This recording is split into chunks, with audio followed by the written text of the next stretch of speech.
Movie शुरू होती है वर्ल्ड क्राइसिस के बारे में बताते हुए, जहां पर वर्ल्ड में पॉपुलेशन रेट बहुत ही ज्यादा बढ़ गया है। ऐसे में सबके लिए बेसिक फूड प्रोवाइड करना भी बहुत मुश्किल हो रहा था। तब साइंटिस्ट ने इसका हल जेनेटिक टेक्नोलॉजी के जरिए निकाला, जहां पर आर्टिफिशियली ज्यादा अमाउंट में सीड्स यानी कि बीज बनाए जाने लगे, जिनसे कि लार्ज अमाउंट में फूड की प्रोडक्शन शुरू हो गई। कुछ वक्त तक तो सब कुछ नॉर्मल रहा और ऐसा लग रहा था कि जैसे साइंटिस्ट ने इस क्राइसिस को काबू कर लिया है, मगर ये एक मसला खत्म होते ही दूसरा बढ़ने लगा। असल में इस फूड के साइड इफेक्ट्स थे, जिनकी वजह से औरतों को मल्टीपल प्रेगनेंसीज होने लगी, यानी कि एक साथ दो या दो से ज्यादा बेबीज का पैदा होना, जिसका मतलब था दोबारा से पॉपुलेशन का बढ़ना और फूड क्राइसिस। अब इस प्रॉब्लम को सॉल्व करने के लिए वन चाइल्ड पॉलिसी को इंट्रोड्यूस किया गया, जिसका सजेशन एक लेडी डॉक्टर ने दिया। यानी कि अगर एक फैमिली को बहुत सारे बेबीज हो जाएं तो उनमें से सिर्फ एक ही वो अपने पास रख सकता है, जबकि बाकी के बच्चों को उन्हें गवर्नमेंट को देना पड़ेगा। गवर्नमेंट इन बच्चों को क्रायो स्लीप में डाल देगी और जब वर्ल्ड क्राइसिस खत्म हो जाएंगी तो इन बच्चों को जगाया जाएगा। सीन चेंज होते हैं और हमें एक लेडी कैरन को दिखाया जाता है, जो भी इस जेनेटिक कंडीशन की वजह से 7 आइडेंटिकल बच्चों को जन्म देती है। ये सभी लड़कियां हैं और दिखने में बिल्कुल एक जैसी हैं। इनमें डिफरेंस करना बहुत ही मुश्किल है। यहाँ डिलीवरी के बाद कैरन की डेथ हो जाती है और अब ये बच्चियां अपने ग्रैंडफादर के हवाले कर दी जाती हैं, मगर उनके ग्रैंडफादर इन सभी बच्चों को रखना चाहते थे। इसके लिए वो एक डॉक्टर को बहुत सारे पैसे देकर अपना काम करवा लेते हैं और अब इन 7 लड़कियों को इनके ग्रैंडफादर ही पालने लगे। उन्होंने अपनी ग्रैंड डॉटर के नाम डेज ऑफ वीक्स रखे हुए थे, यानी कि किसी का नाम संडे रखा था तो किसी का नाम मंडे, और इस तरह बाकी डेज के नाम। उन सारी लड़कियों को सिर्फ एक एक दिन ही बाहर जाने की परमिशन थी, यानी कि जो बच्ची संडे है वो संडे के दिन ही बाहर जाएगी। इस तरह जो मंडे है वो सिर्फ मंडे के दिन ही बाहर जा सकती है और किसी दिन नहीं। अब ऐसा करना इसलिए भी जरूरी था क्योंकि अगर गवर्नमेंट को इनका पता चल गया तो फिर वो इन सबको साथ रहने नहीं देंगे। यहाँ पर दुनिया वालों के लिए इन सभी लड़कियों का नाम कैरन था। इसके अलावा इनके ग्रैंडफादर इनके लिए कुछ गैजेट्स भी डिजाइन करते हैं, जिनकी मदद से ये एक दूसरे से कनेक्टेड रह सकती है और एक दूसरे की एक्टिविटीज पर चेक भी रख सकती है। अब जाहिर है कि इन लड़कियों के लिए ऐसे माहौल में रहना थोड़ा सा मुश्किल था, क्योंकि वो जब चाहे बाहर नहीं जा सकती थी। वीक में 6 दिन हर लड़की को घर पर रहना पड़ता था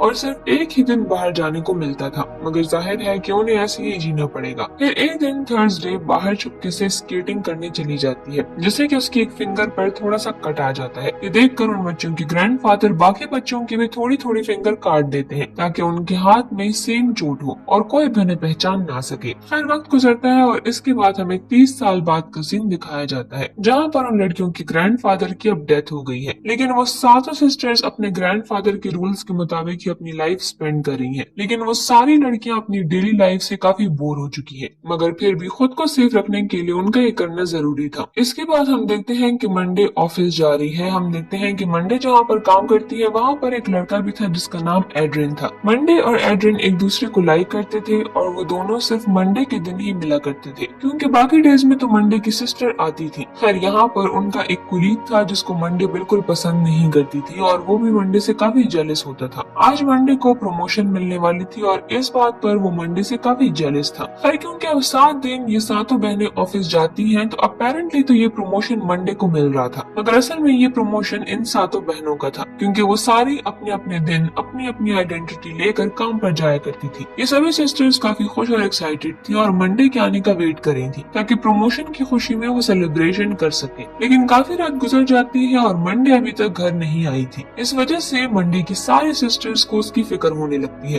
तभी फ्राइडे को ख्याल आता है कि उन्हें ट्रैकिंग डिवाइस से उसकी लोकेशन का पता लगाना चाहिए, लेकिन वहाँ पर नो सिग्नल आता है। अब इन्हें कुछ समझ नहीं आ रहा था कि वो क्या करें। अगला दिन आ चुका था और अब ट्यूसडे को काम पर जाना था। उन्हें इस बात की फिक्र थी कि मंडे घर पर नहीं आई है, यानी कि वो अभी भी बाहर है। ऐसे में ट्यूसडे के बाहर निकलने से कोई मसला न बन जाए, मगर अब जाहिर है कि ये ऐसे भी घर पर नहीं बैठ सकती थी। बाहर जाकर ये मंडे के बारे में कुछ पता लगा सकती थी। इसीलिए ट्यूसडे वाले दिन ट्यूसडे से मंडे की तरह मेकअप करके ऑफिस जाती है, जहाँ पर उसे पता चलता है कि कैरन यानी कि मंडे का प्रमोशन हो गया है। यहाँ पर ट्यूसडे को मंडे के गायब होने का शक उसके कुलीग पर था, क्योंकि उनके बीच में ज्यादा बनती नहीं थी। खैर मंडे के बारे में पता लगाते हुए ट्यूसडे को एक क्लब का पता चलता है। इसके बाद ट्यूसडे क्लब जाती है, जहाँ पर उसे पता चलता है कि मंडे से उसके कुलीग ने कुछ बातें की थी और वो सारी बातें ट्यूसडे अपनी बाकी सिस्टर्स को बता रही होती है। मगर तभी सामने से कैब के 2 एजेंट्स आ जाते हैं और वो लोग ट्यूसडे को पकड़कर अपने साथ ले जाते हैं। कैब वही ऑर्गेनाइजेशन है जहाँ पर उन बच्चों को रखा जाता है जो कि एक से ज्यादा हो। वो लोग ट्यूसडे की इलेक्ट्रॉनिक डिवाइस भी ले लेते हैं और उसे डिस्ट्रॉय कर देते हैं, जिससे कि ट्यूसडे की सिस्टर्स को उसका लोकेशन नो सिग्नल आता है। इसके बाद ट्यूसडे को कैब ले जाया जाता है जहाँ पर कैब की लेडी हेड डॉक्टर ट्यूसडे को बताती है कि तुम्हारी सिस्टर वाले राज को मैं जानती हूँ। फिर वो लेडी डॉक्टर उन सारी बहनों को मारने का ऑर्डर दे देती है। फिर वो लोग ट्यूसडे की आंख निकाल लेते हैं और उस आंख को वो लोग ट्यूसडे के घर पर ले जाते हैं। फिर ट्यूसडे की आंख को यूज करके वो लोग डोर को ओपन कर लेते हैं। वहाँ पर उन सिस्टर्स और उन एजेंट्स के बीच में काफी फाइट होती है। वो सिस्टर उन सारे एजेंट्स को मार डालती है, लेकिन इस फाइट के बीच में संडे की भी मौत हो जाती है। जब उस लेडी डॉक्टर को ये बात पता चलती है कि उसके सारे एजेंट्स मारे गए हैं, तो एक एजेंट उस लेडी डॉक्टर को मशवरा देता है कि उन सारे सिस्टर्स को वांटेड लिस्ट में डाल दिया जाए, लेकिन इस बात के लिए वो लेडी डॉक्टर साफ इनकार कर देती है, क्योंकि वो पार्लियामेंट की मेंबर थी और उसका साइड इफेक्ट उस पर भी आ सकता था। जब उन सिस्टर्स को ये बात पता चलती है कि वो आंख उनकी सिस्टर ट्यूसडे की है, तो वो काफी डर जाती है और वो काफी दुखी भी होती है। अब उन सभी सिस्टर्स को अपने कुलीग पर शक था, तो इसीलिए वेडनेसडे बगैर खुद को चेंज किए अपने उस कुलीग के घर पर जाती है। वेडनेसडे जाकर उसे गन पॉइंट पर लेती है और वो सारी बात बता देता है। वो बताता है कि मंडे को प्रमोशन इसलिए मिली थी क्योंकि उसने बहुत सारा पैसा एज अ फंड उस लेडी डॉक्टर को दिया था, लेकिन तभी कोई उस मेल कुलीग को शूट कर देता है, जिससे कि उसकी वहीं पर मौत हो जाती है। वो गोली एक एजेंट ने मारी होती है और वो एजेंट अब घर में घुस जाता है, जहाँ वेडनेसडे बड़ी समझदारी का मुजाहरा करते हुए उस एजेंट को मार डालती है। फिर वो इस एजेंट की गन लेकर बाकी सारे एजेंट्स को भी मार डालती है। इसके बाद वेडनेसडे वहाँ से भागने की कोशिश करती है, लेकिन सारे एजेंट उसके पीछे पड़ जाते हैं। लेकिन तभी मंडे का वो फ्रेंड एड्रिन कैरन यानी कि मंडे से बात करने के लिए उनके घर पर जाता है। एड्रिन के साथ बात करने के दौरान सैटरडे को पता चल जाता है कि मेरी कोई बहन एड्रिन के साथ रिलेशनशिप में है। इसके बाद वो लोग प्लान बनाते हैं, जहाँ पर फ्राइडे अपनी सिस्टर सैटरडे को एड्रिन के साथ जाने के लिए कहती है और साथ ही साथ उसकी इलेक्ट्रॉनिक डिवाइस में एक चिप भी लगा देती है ताकि कैब के कंप्यूटर्स को हैक किया जा सके। दूसरी तरफ वेडनेसडे भागते भागते एक टेरेस पर जाती है। जब वेडनेसडे एक बिल्डिंग से दूसरी बिल्डिंग पर जंप करने की कोशिश करती है, तब एक एजेंट उसे शूट कर देता है, जिससे कि वेडनेसडे मरती तो नहीं है लेकिन बच जाती है। और फिर वो एजेंट वेडनेसडे के सर पर शूट करता है और देखते ही देखते उन सारी सिस्टर्स की आंखों के सामने वेडनेसडे की भी मौत हो जाती है। फिर सैटरडे एड्रिन के साथ उसके घर पर जाती है और वो बिल्कुल ऐसे ही रिएक्ट करती है जैसे वो एड्रिन की फ्रेंड हो, लेकिन तभी सैटरडे अपनी डिवाइस पर लगी चिप की मदद से कैब के कंप्यूटर को हैक कर लेती है, जिससे कि वो कैब के कंप्यूटर का सारा डेटा अपनी सिस्टर को ट्रांसफर कर देती है। जहाँ पर डेटा चेक करते हुए उन्हें एक सेल में अपनी सिस्टर नजर आती है, जिसे वो लड़कियां अपनी सिस्टर मंडे समझ लेती हैं और काफी खुश हो जाती हैं। इसके बाद एड्रिन थोड़ी देर के लिए घर से बाहर जाती है। अब क्योंकि पीछे सैटरडे घर में अकेली होती है, तो वहाँ पर बहुत सारे एजेंट्स आ जाते हैं और वो सैटरडे को उसकी बहनों के सामने बुरी तरह से शूट करके मार डालते हैं। लेकिन तभी उन सिस्टर्स के घर पर भी कोई अटैक कर देता है, जहाँ पर थर्सडे और फ्राइडे घर से भागने की कोशिश करती हैं। यहाँ फ्राइडे कहती है कि हमें एक साथ भागना नहीं चाहिए। फिर फ्राइडे को एक आइडिया आता है। वो भागते भागते एक अपार्टमेंट में चली जाती है, जहाँ वो एक माइक्रोवेव का यूज करके अपनी सिस्टर को अपना आखिरी गुड बाय कहती है। वहाँ पर खतरनाक ब्लास्ट होता है, जिससे कि उसकी मौत हो जाती है। उसके अलावा वहाँ पर जितने भी एजेंट्स होते हैं वो भी सब मारे जाते हैं। यहाँ फ्राइडे ने खुद को सेक्रीफाइस करके अपनी सिस्टर थर्सडे की जान बचा ली थी। ये न्यूज जब एड्रिन को पता चलती है, तो वो कैरन को चेक करने के लिए उसके घर पर जाते हैं और उसकी मौत एड्रिन से बिल्कुल भी बर्दाश्त नहीं हो रही थी। लेकिन जैसे ही एड्रिन वहाँ से जाने लगता है, तो अपनी गाड़ी में बैठता है, जहाँ पर थर्सडे भी गाड़ी में आ जाती है और वो एड्रिन को उसकी बहनों की मौत का रिस्पॉन्सिबल कहती है। और यहाँ पर एड्रिन को सारी बात समझ आ जाती है कि ये सारी बहनें एक ही नाम यानी कि कैरन यूज करके अपनी जिंदगी गुजार रही थी। तभी एड्रिन थर्सडे को बताता है कि मैं तुम्हारी सिस्टर मंडे से बहुत प्यार करता था और कहता है कि इसी वजह से मैं तुम्हारी हेल्प भी कर दूंगा। इसीलिए वो लोग एक प्लान बनाते हैं। एड्रिन थर्सडे को एक डेड बॉडी बैग में डालकर उसे कैब के ऑफिस में लेकर जाता है। यहाँ पर थर्सडे अपनी डिवाइस का यूज करके उनके सारे सीक्रेट मिशन को हैक कर लेती है। यहाँ पर उन्हें कैब की रियलिटी पता चल जाती है कि जो बच्चे भी गवर्नमेंट के पास होते थे, वो उन बच्चों को उस हाई टेक्नोलॉजी मशीन में डालकर मार देते थे। फिर वो दोनों मिलकर वहाँ पर मौजूद सब लोगों को मारने लगते हैं। वो लोग एक सेल में जाते हैं, जहाँ पर उन्हें उसे ट्यूसडे भी मिल जाती है और ट्यूसडे की एक आंख तो उन्होंने पहले ही निकाली होती है। यहाँ पर कहानी का अब सारा राज रिवील होता है और वो ये है कि उन सिस्टर्स में से मंडे ही थी जिसने कि अपनी बहनों को धोखा दिया, क्योंकि वो उस लेडी डॉक्टर के साथ मिली हुई थी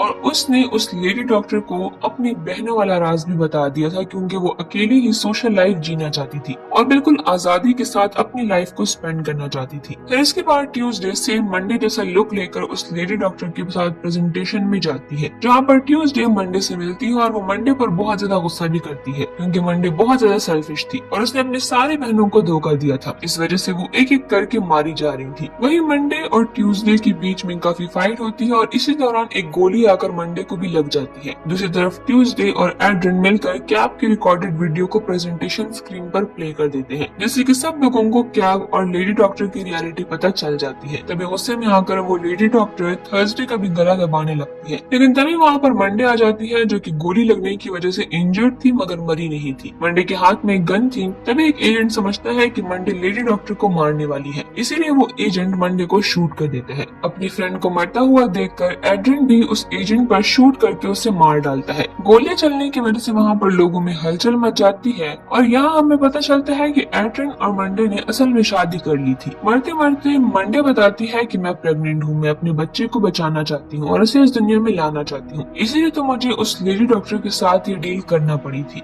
इसके बाद न्यूज पर आता है कि वन चाइल्ड पॉलिसी हटा दी गई है और कोर्ट ने उस लेडी डॉक्टर को मौत की सजा सुना दी है, क्योंकि उसने इतने सारे बच्चों को मार डाला था। इसके बाद हमें एक आर्टिफिशियल ट्यूब में 2 ट्विन बच्चे दिखाए जाते हैं और ये बच्चे मंडे के थे, जिन्हें उनके फादर एड्रिन ने और थर्सडे और ट्यूसडे ने बचा लिया था और ट्यूसडे ने अपनी एक आर्टिफिशियल आंख भी लगवा ली थी। और इसी के साथ ही मूवी यहीं पर एंड हो जाती है।